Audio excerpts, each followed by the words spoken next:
Hey watch lovers, Brad from Brent Miller back with you today to compare two watches that may not frequently be cross-shopped. However, I had a viewer reach out to me and ask if I could really do a review on how they wear side by side. So, we won't go over all the specs, but dimensions and really just how they feel on wrist. So on my left, I have the Tudor Black Bay 58 with the black and gilt dial.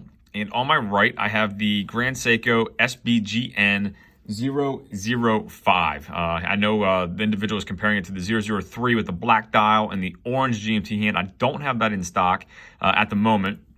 And so I grabbed the next best thing here is this blue 005 model. So looking at these side by side, the 58 measured across the bezel when I took the crown out and the out position just straight across the bezel at 38.8 versus with the crown out, again, just the fixed bezel on the Grand Seiko at 38.5. So 0.3 millimeter difference there. When I did the case from basically the 2 to the 8, I came up with 39.1 on the Tudor Black Bay 58. And I came up with the exact same 39.1, a little bit above that crown protector diagonally across. So essentially the exact same case size. Obviously, if you're looking at the bezels, the bezel is a little bit thinner on the Grand Seiko aesthetically, and I didn't measure it, but it also kind of has more of a slope to it compared to the flatter Tudor Black Bay bezel there. So you can kind of see there's obviously a little bit of a difference in construction on how that bezel looks. And then I also measured across the crystals. So the Black Bay, I measured 30.7, kind of the dial / crystal. And on the Grand Seiko, an even 32. So a little bit wider again, which I think has to do with the thinner bezel.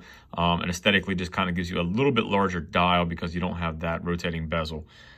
So as far as case thickness goes, Tudor, 11.9 millimeters. Grand Seiko, 12.1, so a little bit thicker.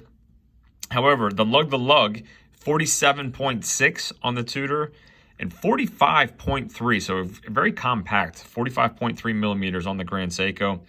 And then when you get to the lug width, we have a 20 millimeter lug width on the Tudor that tapers down to 16 at the very last link.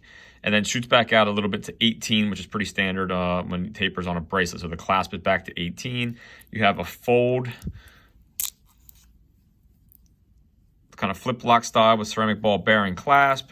Solid stainless steel case back. We're not going to talk about the movement. I guess we will briefly. Automatic movement, 70 hours power reserve on the Tudor. But obviously, if you're comparing the two of these, you're not comparing them because of the movements. The Grand Seiko is a quartz 9F GMT function. So you're not comparing automatic to automatic. This is really more about the size. How do they wear? And so for the Grand Seiko, you have a 19 millimeter lug width here on the bracelet. That really doesn't taper much at all. Down to 18. It was actually 17.8 at the very end.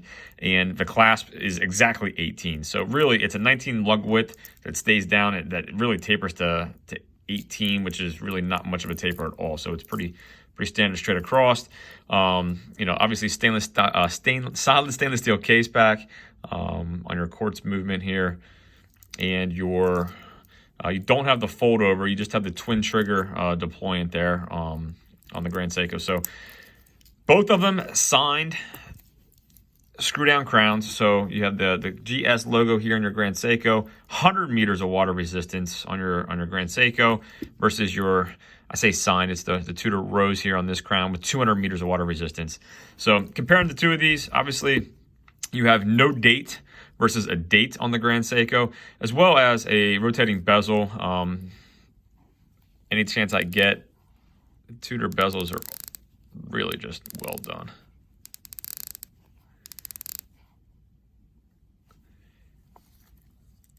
So there you have it. Throw these on wrist. I'll give you a Lume shot and we will wrap this up. Both of them, are fantastic. I have a 6 3/4 inch wrist. I would gladly wear either one of these without issue.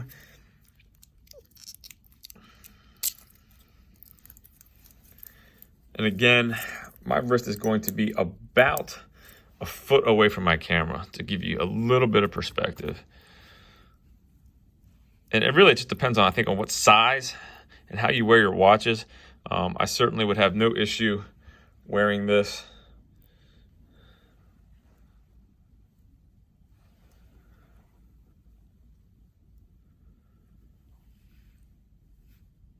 And I'll throw on the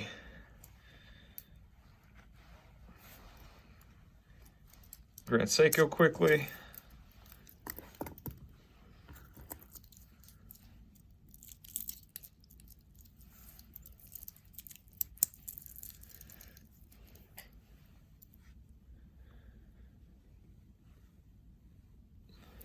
You know, to me, could be partly due to weight. You know, I didn't weigh these, but I will weigh them and put that into the description as well, just so you know the weight difference. But to me, the Grand Seiko feels lighter, and maybe it's just the way the lugs are shaped and the way the lugs, you know, a little bit shorter lug to lug. It does feel more comfortable to me on my 6 3/4 inch wrist. But again, that could differ for every person watching the video. It could differ, you know, based upon how your wrist is shaped. So let me dim these lights real quick and give you a quick Lume shot.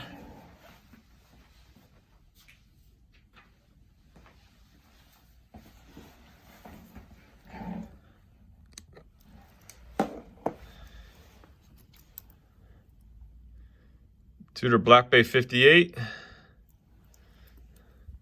And still on my wrist, the Grand Seiko SBGN005.